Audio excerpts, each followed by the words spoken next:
প্রিয় ডিগ্রি দ্বিতীয় বর্ষের শিক্ষার্থীরা, রকেট জোনে স্বাগতম।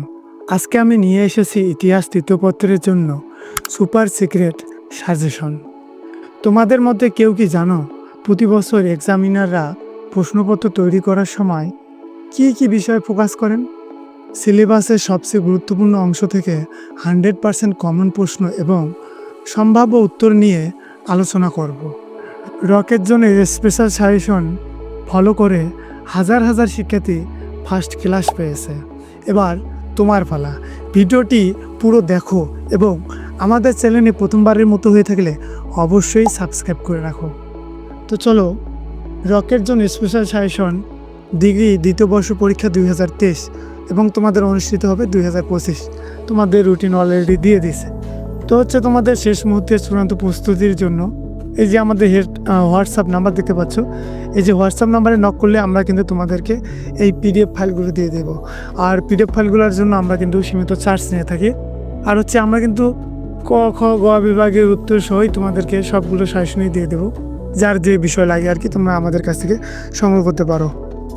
আর তোমরা যারা সংগ্রহ করতে পারবে না চার্জ দিয়ে, তোমরা কোনো টেনশন করো না, তোমরা আমাদের চ্যানেলটি সাবস্ক্রাইব করে রাখো। এখানেই ইনশাল্লাহ সবগুলো সাজেশনই আমরা ধীরে ধীরে কন্টিনিউ করব। তো আজকে আমরা প্রথমেই দেখে নেব ইতিহাস তৃতীয় পত্র সাজেশন। এটা তোমাদের বাংলার ইতিহাস এবং সাবজেক্ট কোডটি তোমরা দেখতেই পাচ্ছ।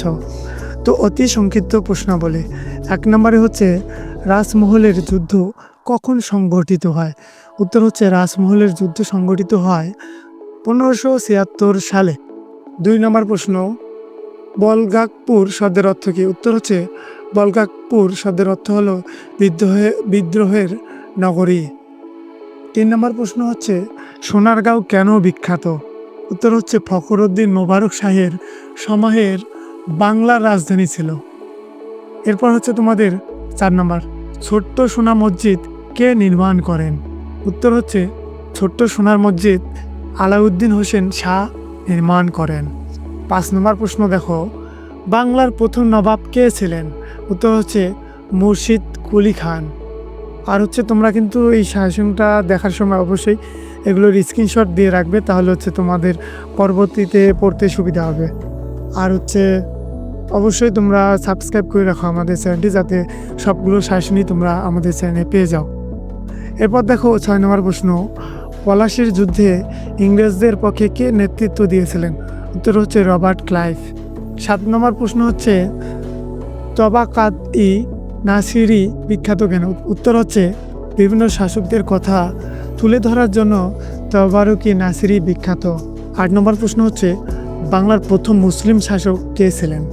উত্তর ইখতিয়ার উদ্দিন মোহাম্মদ বখতিয়ার খলজি। তিনি বাংলার প্রথম মুসলিম শাসক ছিলেন। 9 নম্বর মীর কাসেম কে ছিলেন? উত্তর মীর কাসেম জাফরের জামাতা ছিলেন। 10 নম্বর প্রশ্ন রাজা গণেশ কে ছিলেন? উত্তর রাজা গণেশ উত্তর বাংলার ভাতুরিয়া অঞ্চলের জমিদার ছিলেন। 11 নম্বর প্রশ্ন পলাশী যুদ্ধ কত সালে সংগঠিত হয়? উত্তর 23শে জুন সংগঠিত হয়। কত তারিখ বলছে? তো 23শে জুন। 12 নম্বর প্রশ্ন বাংলার স্বাধীন সালানাত কে প্রতিষ্ঠা করেন? উত্তর ফখরুদ্দিন মোবারক শাহ বাংলার স্বাধীন সালতানাত প্রতিষ্ঠা করেন। এবার দেখো তোমরা 23 নম্বর, একডালা দুর্গ কোথায় অবস্থিত? উত্তর পশ্চিম দিনাজপুর জেলায় ধনজর পরগানাত একডালা গ্রামে অবস্থিত।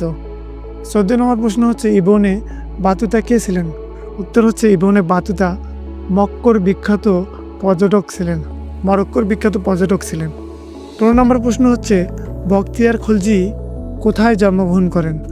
উত্তর আফগানিস্তানের পরমশির বা আধুনিক দর্শদ ইমার্ক নামক স্থানে জন্মগ্রহণ করেন। 16 নম্বর প্রশ্ন তবারুক-ই নাসিরি গ্রন্থের লেখককে? উত্তর মিনহাসি সিজার। 17 নম্বর প্রশ্ন নবাব সিরাজদৌল্লার মাতার নাম কি? উত্তর নবাব সিরাজদৌল্লার মাতার নাম আমিনা বেগম। 18 নম্বর প্রশ্ন কিরানিস শাহিদিন কে রচনা করেন? উত্তর আমির খসরু। 19 নম্বর প্রশ্ন রিয়াস উস সালাতিন গ্রন্থের রচয়িতা কে? উত্তর রিয়াস উস সালাতিন গ্রন্থের রচয়িতা গোলাম হোসেন সলেম। এরপর দেখো তোমরা 20 নম্বর প্রশ্ন, সুফিবাদের উৎস কি? উত্তর হচ্ছে কোরআন ও হাদিস। 21 নম্বর প্রশ্ন হচ্ছে শায়েস্তা খান কে ছিলেন? উত্তর হচ্ছে সম্রাট অঙ্গরাজ্যের সময় বাংলার সুবেদার ছিলেন। 22 নম্বর হচ্ছে মালজামিন ব্যবস্থা কে প্রবর্তন করেন? উত্তর হচ্ছে মুর্শিদ কুলি খান। 23 নম্বর প্রশ্ন হচ্ছে বক্সার যুদ্ধ কত সালে সংঘটিত হয়? উত্তর হচ্ছে 1764 সালে। 24 নম্বর প্রশ্ন হচ্ছে পান্ডুয়ার আদিনা সোনা মসজিদ কে নির্মাণ করেন? উত্তর হচ্ছে সুলতান সিকদার শাহ। এরপর দেখো 25 নম্বর প্রশ্ন জব স্বর্ণ কোন গ্রামের জমিদারি লাভ করেছিলেন? উত্তর হচ্ছে জন স্বর্ণ সুলতানি গ্রামের জমিদারি লাভ করেছিলেন। আর হচ্ছে তোমরা যারা আমাদের ইউটিউব চ্যানেলের অফিসিয়াল হোয়াটসঅ্যাপ গ্রুপে যুক্ত নেই, তোমরা কিন্তু আমাদের অফিসিয়াল হোয়াটসঅ্যাপ গ্রুপের লিঙ্কটা কিন্তু আমাদের ডেসক্রিপশনে প্লাস হচ্ছে কমেন্টেও পেতে পারো, পিন কমেন্টে আর কি। তো সেখান থেকে আমাদের গ্রুপে জয়েন হয়ে নিও হোয়াটসঅ্যাপে, তাহলে এখানেও তোমরা অনেক সাজেশন পিডিএফ অনেক কিছুই আর কি এই গ্রুপটাতে পাবে। মোটামুটি 500+ মেম্বার এখানে যুক্ত হয়ে গেছে। তো চলো বাকি অংশটুকু দেখে নিই আমরা। এরপর হচ্ছে তোমরা দেখো 26 নাম্বার সম্রাট হুমায়ুন কখন গৌড় দখল করেন? উত্তর হচ্ছে সম্রাট ময়ূরন 1538 সালে গৌড় দখল করেন এবং এর নাম রাখেন জান্নাতবাদ। 57 নম্বর প্রশ্ন হচ্ছে নৃপতি তিলক কার উপাধি ছিল? উত্তর হচ্ছে আলাউদ্দিন হোসেন শাহের উপাধি ছিল নৃপতি তিলক। 28 নম্বর প্রশ্ন হচ্ছে অথবা এটা হচ্ছে আলাউদ্দিন হোসেন শাহের রাজধানী কোথায় ছিল? উত্তর হচ্ছে একডালা। 29 নম্বর প্রশ্ন হচ্ছে বৈষ্ণব ধর্মের প্রবর্তক কে ছিলেন? উত্তর হচ্ছে চৈতন্যদেব। 30 নম্বর প্রশ্ন হচ্ছে ননক কে ছিলেন? উত্তর হচ্ছে নানাক শিখ ধর্মের প্রবর্তক ছিলেন। 31 নম্বর প্রশ্ন হচ্ছে হোসেন শাহী বংশের প্রতিষ্ঠাতা কে?